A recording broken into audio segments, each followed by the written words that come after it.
Mexico. You can trust your car to the system with the star. Checking oil.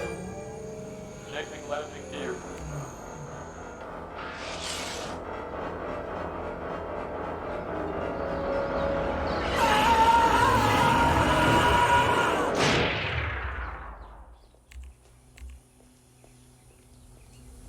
Shark still looks fake. Hi, friends. Goldie Wilson III for Wilson Hover Conversion Systems. You know, when my grandpa was mayor of Hill Valley, he had to worry about traffic problems. But now, you don't. All right. So,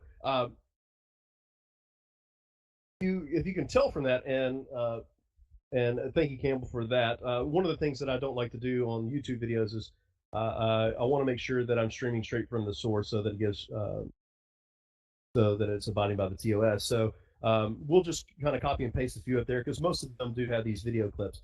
But if you saw inside of this video, there were a couple of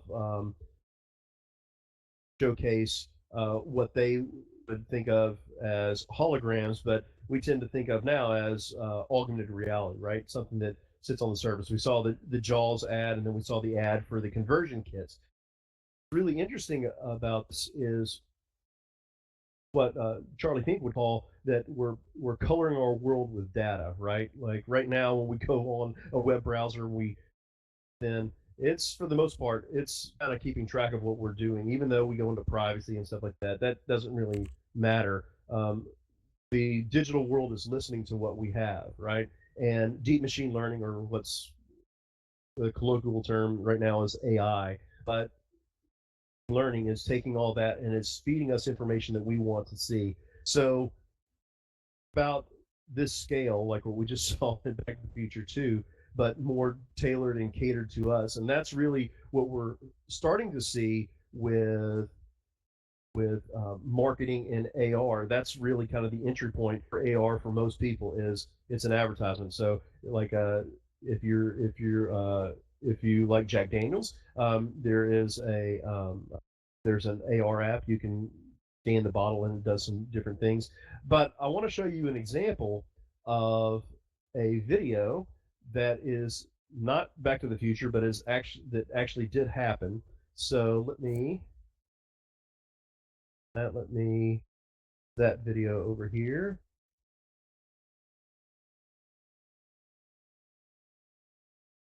All right.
So you can see it's all in good fun, and it is pretty scary, obviously, because that's the way they wanted to set that up. But this is using spatial learning and spatial awareness to not necessarily have us learn something of great value, but to essentially hijack our hippocampus into associating this feeling or this experience with a product. That's actually kind of what we're going to start seeing more and more of, right? But let me go and let me show you some other video. And y'all may have seen this one because it is actually several years old. Go over here, and this is a way that is probably a little more beneficial to us, but we're going to talk about how it uses data to create this type of environment. Familiar picture. You exit the subway, you're already running late for an appointment or a tech company conference, that happens, and then your phone says, head south on Market Street. So what do? One problem, you have no idea which way is south. So you look down at the phone, you're looking at that blue dot on the map, and you're starting to walk to see if it's moving in the same direction. If it's not, you're turning around. We've all been there. So we asked ourselves, well, what if the camera can help us here? Our teams have been working really hard to combine the power of the camera, the computer vision, with Street View and maps to reimagine walking navigation. So here's how it could look like in Google Maps. Let's take a look. You open the camera.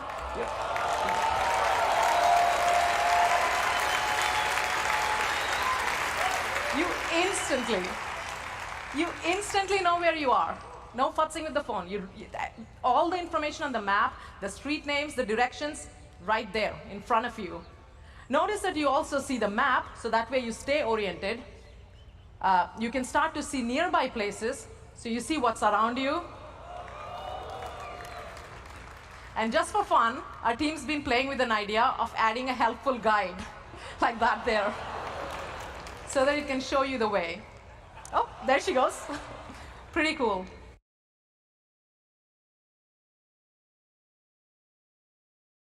So, and that's really cool. And so, I don't know how many of y'all have used it already, but it's available on Android and some iOS devices. It is extremely This helpful, demo reveals the capabilities of indoor navigation enhanced with augmented reality. After all, finding the fastest way to a destination inside buildings is a commonplace problem. Especially these that we're associating with our memory and stuff like that, is how is it coming up with this data to present to us? And I don't know. Hey, James, the video is still playing. Is that intentional? Walking in the wrong direction until the it should be stopped. I'm showing stopped on mine, but let's do this. Okay, I don't know. That part of travel a lot easier, especially for pedestrians. Working on a feature that can I think we're gonna need you to reset the presentation and take. There we go. Perfect. Yeah. Okay. How about that? There we go. Stop for y'all now. Yep. Okay. Great. All right. So we need to think about the data that it's coming up with, and if even the non-AR version of this, when we think about traffic and what's the fastest route and stuff like that, and how does it know that we have traffic, and how does it know what the fastest route is? Well, initially it was crowdsourcing, okay? And so when you would, 5, 6, 7 years ago, when you'd pull up your phone and get directions to something, or you'd pull up a nav that would have built-in traffic, it was using crowdsourcing from other people that were sharing their data. Well, now it's using a combination of that. So it's using the data that you're providing along with deep machine learning, understand that things like traffic and the fastest route are fluid. So it takes into account the time of day, events that may be going on, in order to, in real time, tell you what is the fastest route, what's the shortest route, that type of data. So this is how you're going to start seeing AI or deep machine learning really come into play with immersion technology, is kind of this feeding this data so that we can use it. That could also be a little bit scary too, when not fully aware of how your data is being used. Be a little scary if that concerns you. Now, there are some great benefits, and it's going to kind of lead us into a couple items with VR, and that's head-mounted displays of augmented reality and how we see it being used in industry right now. So let me see if I can get that video pulled up.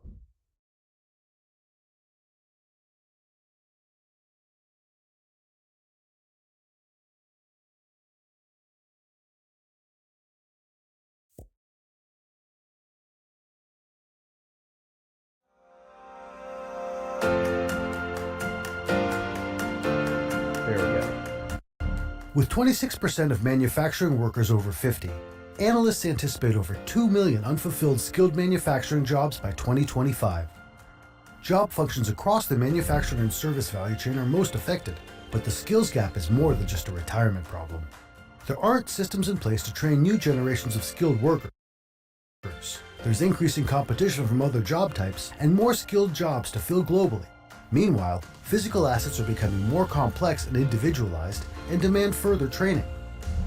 To maintain expertise and help close the skills gap, companies will need to slow the skills drain, maximize current skills, and refill the skills reservoir. The answer lies in industrial augmented reality.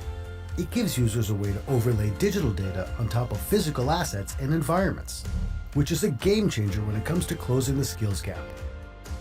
Industrial AR provides a more efficient way to train workers using interactive digital twins of physical assets so workers learn faster and retain more.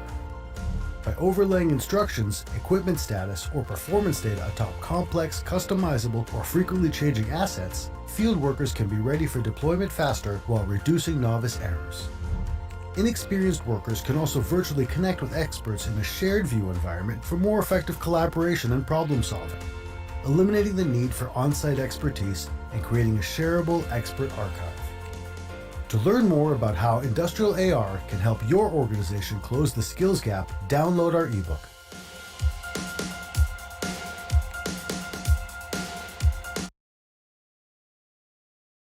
Okay, so you can start to see that, obviously whenever HoloLens came out, we started seeing little things like this, and it was like, oh, that's awesome. When are we going to get to use that? Well, little secret in industry, this has been happening for many, many years. As far back, if you look at VR tech, back in 2011, this has been happening in industry about using augmented reality to provide instruction. Not just about providing instruction, it's about onboarding, it's about a bunch of different facets. So one of the things that I have created, that's something simple that has alleviated a lot of my time, because I'm not a big fan of copiers and printers. Anybody that knows me knows that they're kind of the bane of my existence. If you're an Office Space fan, I'm right in line with those guys.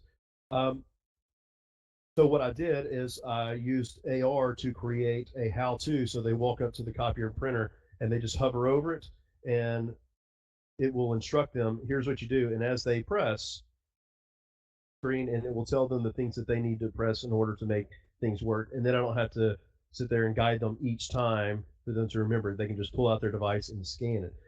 So we're going to start seeing more of these things happen in education. And I will tell you, just on my experience and based on vendors I see in industry, education tends to be anywhere from 3 to 7 years behind when it comes into industry to implementation. And I'm going to get to kind of what I think that flow is going to look like coming through. But the next one I want to look at is something that's really interesting, and it kind of plays into how we are preparing today's workforce on probably a little more accessible scale. Like what we just looked at with that industry, is that doesn't look very accessible to everyone. It's really cool, and we can see some potential, but how is immersion technology, and specifically VR, doing that? So let me pull up this next video.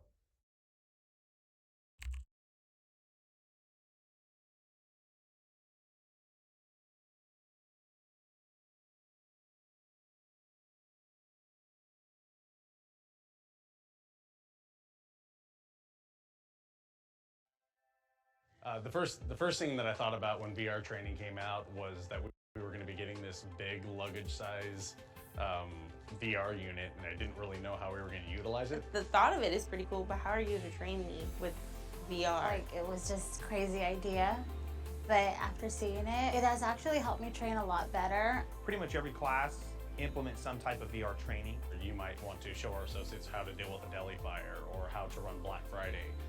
Is really important to be able to show them, but it's virtually impossible to recreate that scene. Going through the VR and actually feeling like I'm physically in it and making those decisions. So it makes me feel very comfortable being able to go straight to the sales floor, because I've already done it. I feel like the integration of Striver and what Walmart is training is seamless. I think it's huge cost savings. VR training motivates me to do my job better. People learn differently.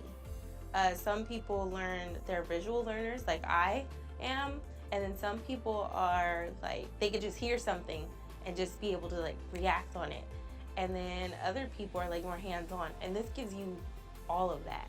You can put on the headset and go out and learn how to do something just as good, if not better, in that VR training than if you took the time to go to the sales floor and do it. This gives me the ability to train and learn.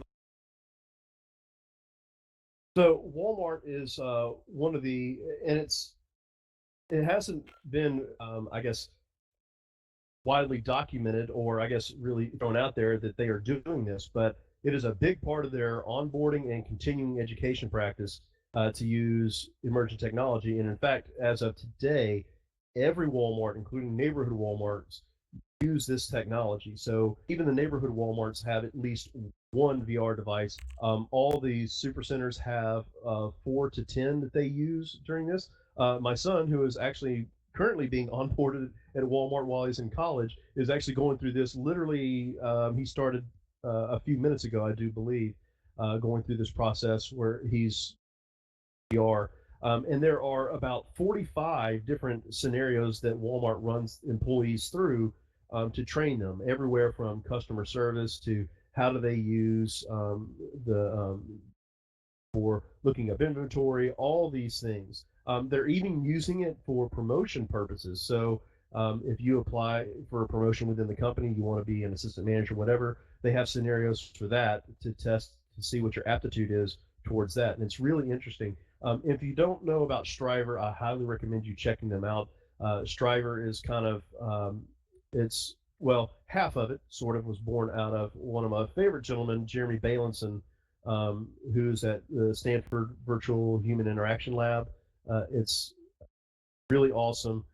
David Belch is the other gentleman that's behind Striver. It's a fairly large company now. They've got several employees. So by all means, check them out. But I do want to show you this, which is a part of some results that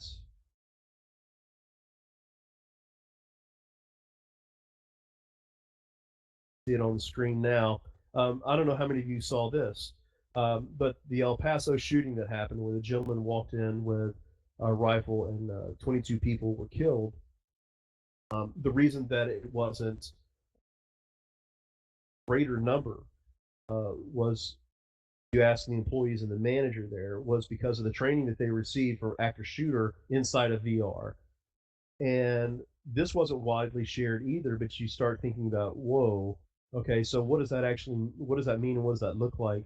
And how do they train people in a way that is non-traumatizing but still preparing them for types of events? So we're starting to see VR being used in ways that's effectively, efficiently, and with care, training these people for scenarios that are devastating that they could possibly see. So I'm going to share just a few more videos, and then I promise that'll be the end of the videos. But this next one I think is really interesting because it deals in healthcare, and we start to think about, okay, how in the world can VR and stuff help healthcare? And I know if you watch Connect last year, you saw that the results coming through on medical students and stuff like that. But how does that really play out into everyday life? So I do want to show you this one, which I think is really, really interesting, and it's by, as I over, by a company called Sixth Sense, which is another phenomenal company doing great things. So here we go.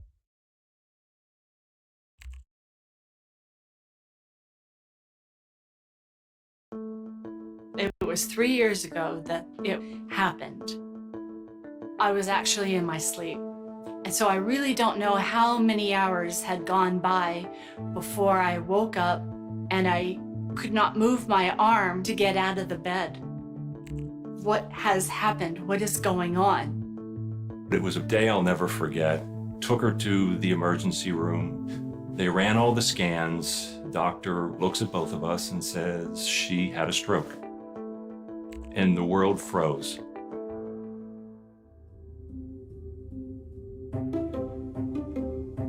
I've been working with Deb for 3 years since her stroke. The rehabilitation process saved me as a human being. I did do physical therapy without the real system, and it's just like night and day.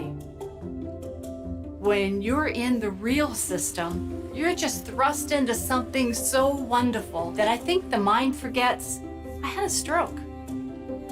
Deb didn't like to exercise, but when she put on the real system, she was a different person. The real system was made to address the specific deficits that patients have. It can be used with neurologic diagnoses, even debility. Anybody who needs to work on those same core activities can benefit from the real system. One of my favorite activities is the bird exercise. You're having a bird get into your hand, and then you're taking them to the appropriate nest. Just a simple, continual use of your hands, your arms, and shoulders. You're actually transported to another world where anything is possible. When Deb puts on that headset, she becomes so competitive and wanting to know what it was she did last time and how she can beat her score or her accomplishment or her points. And having gone through the therapy, there's parts of it that may take 6 months or 9 months before you see progress. This, every time you put on the headset, you see an accomplishment and you're able to look back and review what you've achieved and set the next set of goals. I'm very excited to use the data that the real system can provide in a therapy clinic. There's no way, even with a trained eye, that I can remember every motion that a person did in a whole treatment session. This information will help my documentation go faster. The faster I document, the more I can be treating patients. I think that it's going to change the way patients see therapy, because all of a sudden you're doing things you've never done before, and it's so positive to your mind and your soul. When the therapist comes in, you're going to get so motivated, but when they leave, it's going to be like, I want to do more the next time. It has given me a whole new level of courage.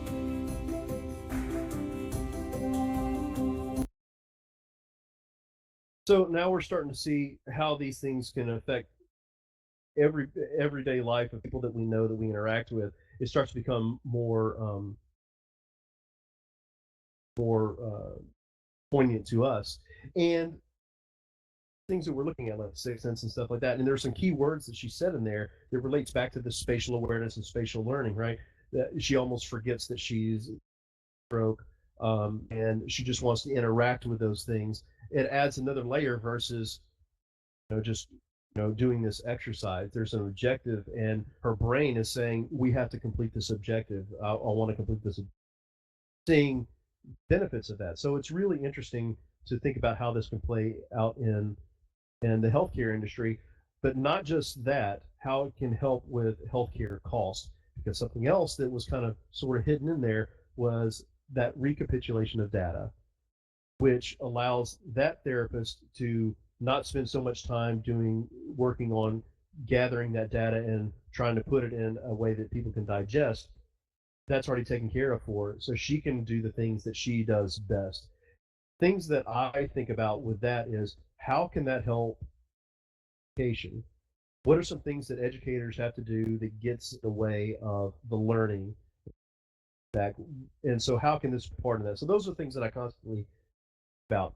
So I'm going to skip to our last two videos. The first one is of a movie that y'all may remember, and the second is of somewhat of a real life version of that movie. And this is where we're going to start meeting like some crossroads of some maybe about ethics when it comes to spatial learning. So let me see if I can get that pulled up real fast.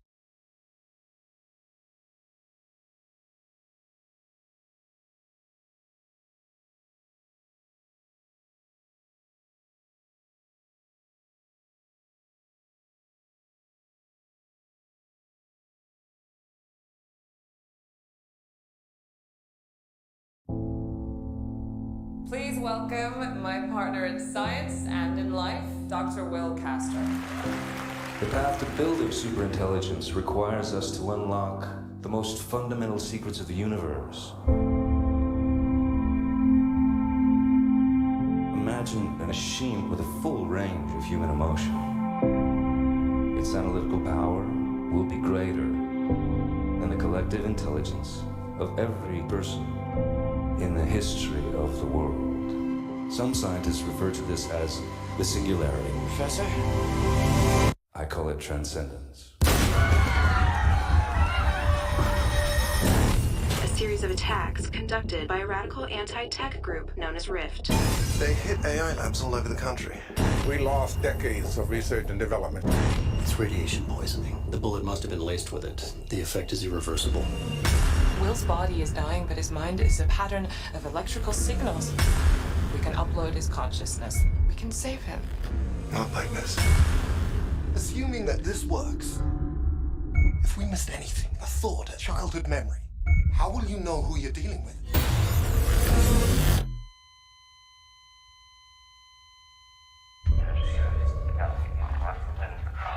Evelyn. Oh my God. I can't feel anything. I'm here. You need to get me online. I need more power. It may be intelligent, may even be sentient. This is not well. Shut it down. Shut it down! It's him! Your friends crossed the line. They don't know the danger. This is astounding. So how do we fight it? You can't. An AI is like any intelligence. It has needs. The real will die. It'll start to evolve. Where's the machine? To influence. Perhaps the entire world. Where are you going?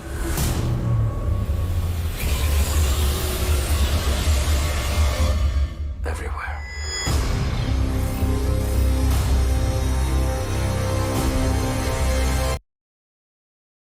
Okay, so I know that that's a movie. I love it, but it can be a little scary to think about those things, and I'm not going to ruin the ending for you, but it's not necessarily as ominous as it's being presented as, but it's certainly something to consider ethically, should we be doing this. But I'm going to hypothesize that this is already happening because we're feeding our data so much into a digital world that deep machine learning knows the things that we want, sometimes even before we want them, right? Yeah, no spoilers, I promise no spoilers. But I want to show you, it's very similar to that, probably not as refined as sci-fi is making it, but it is certainly along the same lines. And you may have seen this because it's fairly recent, and it just struck me in a couple ways. I was conflicted in a bunch of ways about this, what they were doing, and I believe that the Vive group in Asia was working on this, so you're going to see the end results. Any comments, Dad? Yeah. Only pay for what you need with Liberty Mutual. Dad, where are Luna's pants? You'll have to ask Lena. Not the ad for Mike Bloomberg. Let's see if we can get past that. What is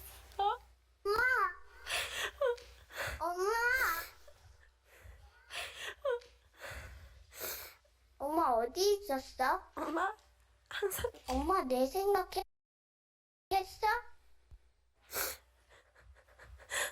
맨날 해. 나는 엄마 많이 보고 싶었어. 엄마도 너 보고 싶었어. 우리 나연이 나연아 나연이 잘 있었어? 엄마 나연이 보고 싶었어.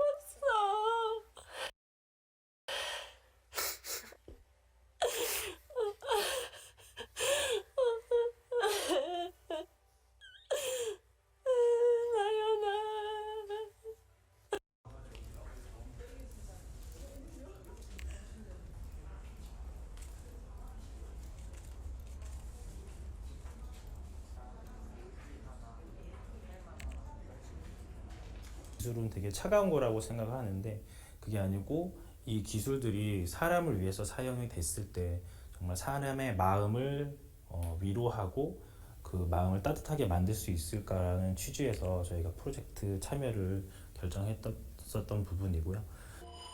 기억 속 그리운 누군가가 있나요? 일단 나연이가 어머니와 만났을 때 그냥 바라보기만 하는 게 아니고 인터랙션이 있는 그런 부분을 좀 중점적으로 생각을 했었기 때문에 저희가 실시간 렌더링 기반의 그 프로그램을 활용해서 프로젝트 개발을 진행을 했고요. 무슨 말 하셨어요? 그래도 아까 그렇게 해서 탁 나오니까 되게 좋더라고요. 생일이 7살이라서 좀 가슴이 아프네. 지금 10살 이제 11살 됐거든요. 아, 이제 11살이. 네. 시간이 계속 멈춰 있으니까.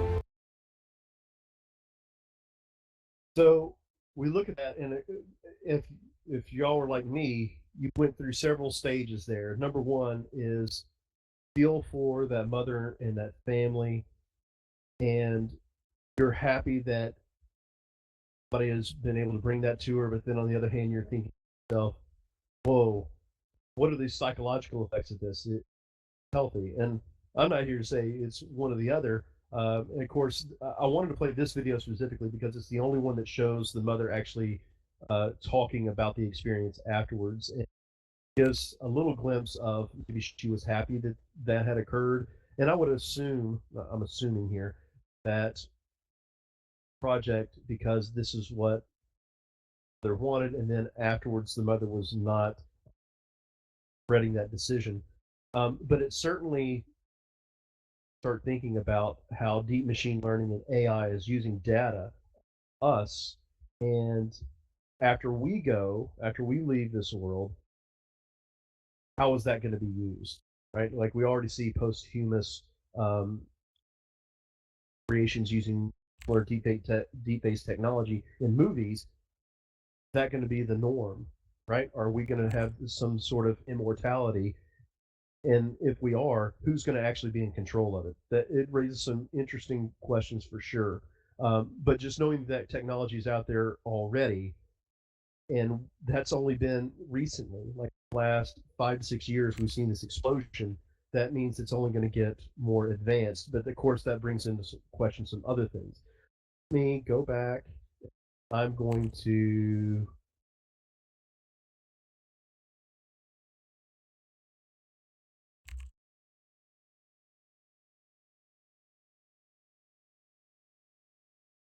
Yeah, futurist ethical issues. Yeah, absolutely. All right, so it all comes back to this for me. All these things that I like to poke around, and I like to watch these videos, and I go and I talk to all these industry people. What does this mean for education? Well, it's simple. It really does mean everything, because there's a lot of implications here, right? Just the ethics of it. Also, things that we don't tend to think about, which are like our digital citizenship training. You know, I know that it's now recently been that we're pushing digital citizenship training all the way down to kindergarten. And my thoughts are we can't start these things soon enough because the technology is coming really fast. And if we wait till students are of their age to start talking to them about they should on in a digital world, it's going to be too late. Also think that the way that we do training and ongoing professional development, things like that, is going to change dramatically. I'm currently in a research study with LSU's College of Education on pre-service teachers. And we're doing a control group and a group in VR on classroom management. And what does that look like and how do they interact with students? And so we're learning more and more about how VR can be a benefit, or maybe it's just not quite there yet, but we also know that it's not going anywhere anytime soon. And this also means that onboarding of new employees and new teachers changed dramatically too. Like, right now as the director of technology, I have an onboarding process that I do, that I meet with new employees and I give them devices and I talk to them about the AEP, about how to get their devices on and stuff like that. Now it's going to be more than just a video. It's going to be, they'll be able to interact and do things in real time with their devices using AR, a mixture of AR and VR. But also our students are going to be using this technology personally or in the education setting, but we know it's going to happen. So what does that look like? Like, what can we expect? Well, just based on my experience and what I observed is there's 3 waves that happen when it comes to this technology before it reaches the hands of students in the classroom. First wave is exposure, and what I mean by that is exposure not to the students, primarily to adults in the form of what we looked at before with AR and marketing, training and stuff like that. And then the second wave is going to be the personal use of it, right? So they're going to be actually using these things. They're going to be using things like the Google Maps AR and stuff like that. And then, of course, you're going to have some fast horses that take that technology, like a lot of you in the audience probably are, and they're going to start implementing it on small scale with their students, either by a couple of devices or even purchasing their own stuff or getting grants and stuff like that. And then, like, that final wave is a large blown school initiative where we see students start to use this. And these things can take place over several years. It can even be decades sometimes. But this technology we looked at today, everything that we looked at, students are going to absolutely come in contact with, and they're going to be to some degree. It may not be as advanced as some, it may be way more advanced than what we even looked at today. And that's including the things that in the movies that we watched. So the thing that I like to say about all these things is, for us as educators, as learners, as that love scholarship, is embrace the change, but question things, right? Navigate with caution, but also question things like the objectives when we're trying to educate somebody or we're having discussions. Question what our objectives are. Realign things like lessons if we're teachers in the classroom. But it's probably really important to get plugged in with like-minded people. Like when I watched that thing with that mother and that daughter, if I just look at that and I sit there and question myself and I go in loops, I stuck about what I really think about that. So I've been in deep conversations with like-minded people and that are challenge my traditional way of thinking on these things, so that I have this level of support. So I encourage you to get plugged in, and ISTE does a great job with these PLNs and virtual environments. With Scott and Andrew leading this up, this is a really good venue to get plugged in. And I'm going to leave you with this. About augmented, virtual, AI, when you think about deep machine learning, all those things, and you embrace that change, don't be scared to create and ideate, and do it often. But to that, if anybody has a question, I think we have a few minutes to do that.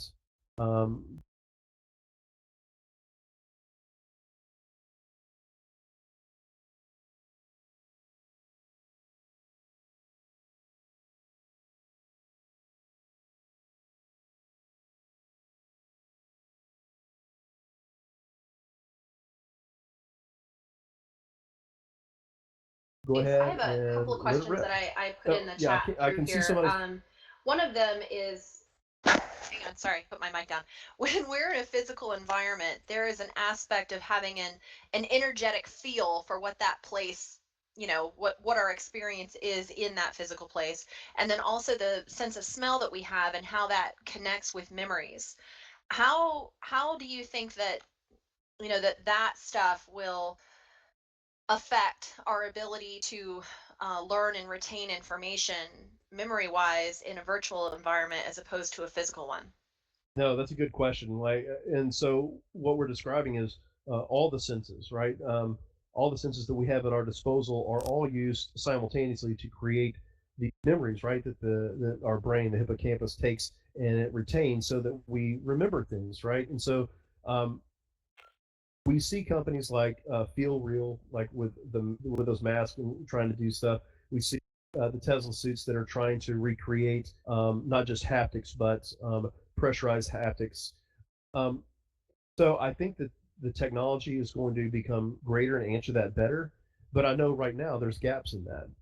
But I also know that our brains, especially as adults, our brain does an interesting thing when there's not enough information, and it fills in the gaps.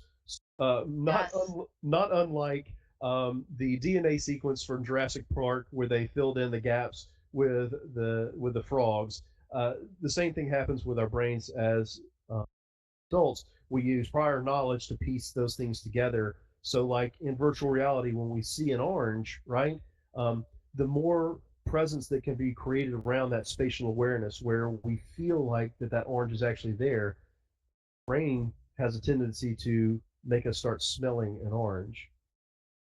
That totally Completely makes crazy. sense. Yeah, it's completely no, that crazy, totally makes sense. but it's a totally mind-boggling thing. But I think that technology is going to help with that, so that younger people can start doing that. I think the concern is if we start VR exclusively with people that don't have that much development in the hippocampus for learning those things. So not saying not use VR, because I want everybody to use VR. I have my 6-year-old on an Oculus Quest. Yeah, me too. I think that's fine. I mean, it's all about moderation. And so yeah, I'm all for that. But I think that as adults we fill in those gaps. But yeah, I see. Go ahead, Scott. You got a question?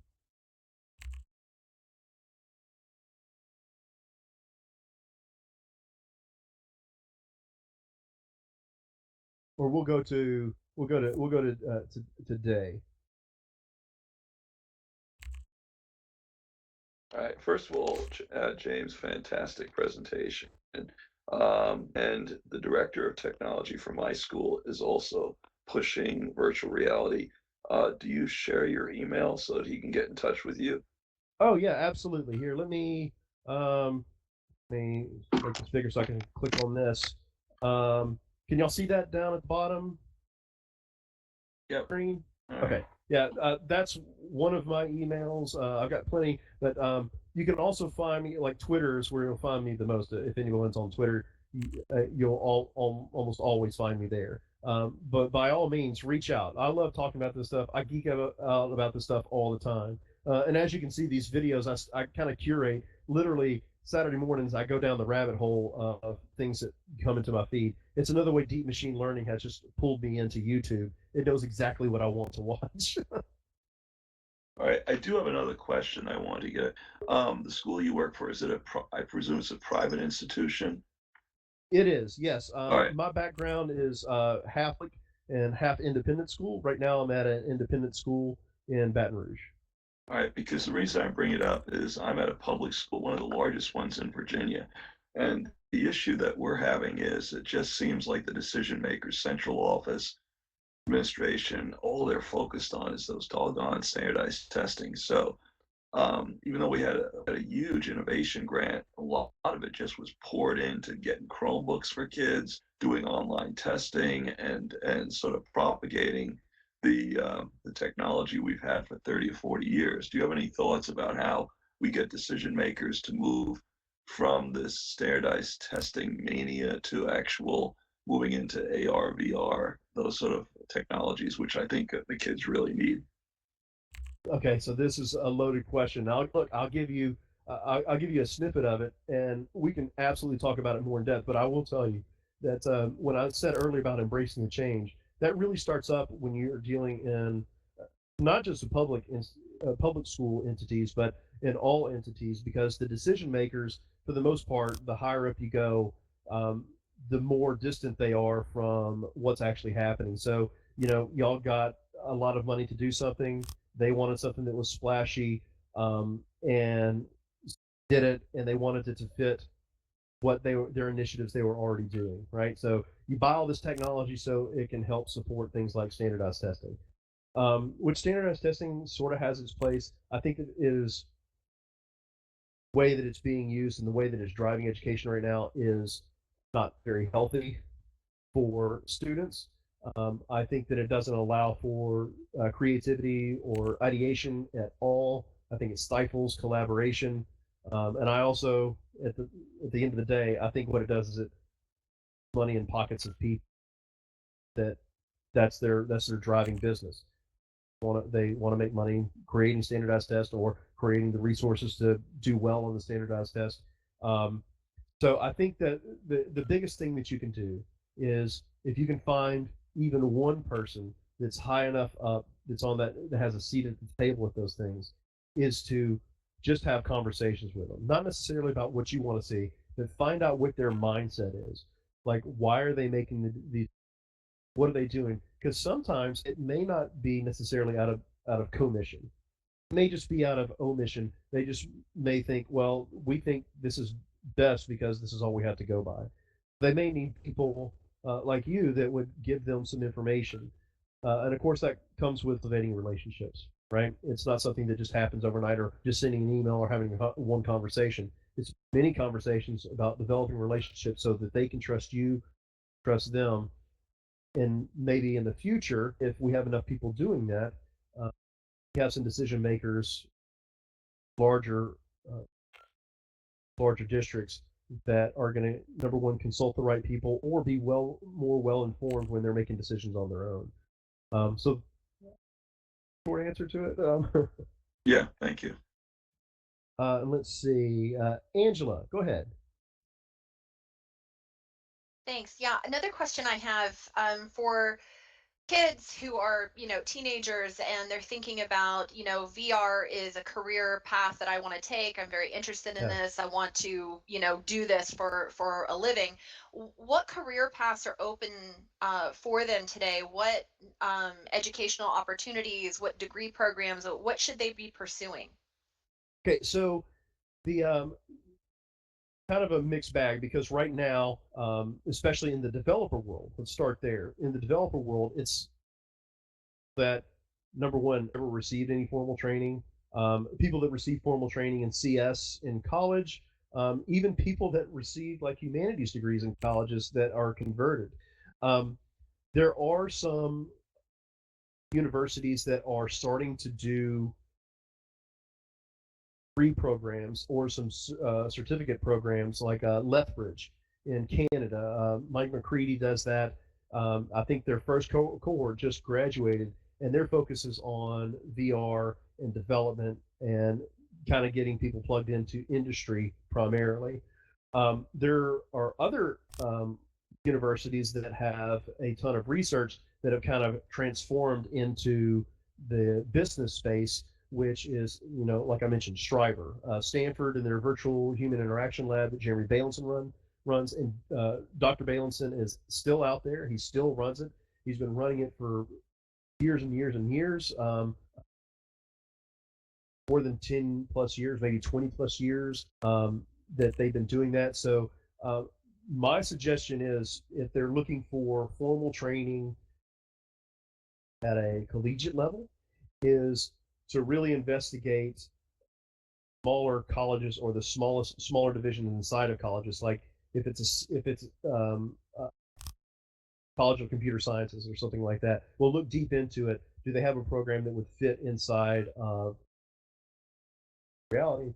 And having said that, I will say that programming languages that are important, C#, Python, those are probably the two biggest ones you see, because mainly Unity is the driving force right now. 99% of all the VR experiences that are CG created are done in Unity, including the stuff like that Shriver does, their creations. So right now it's sort of in its infancy, but there are a couple of ways that they can get into it. Obviously, healthcare, business, and government, those three things right now are just steaming with opportunities in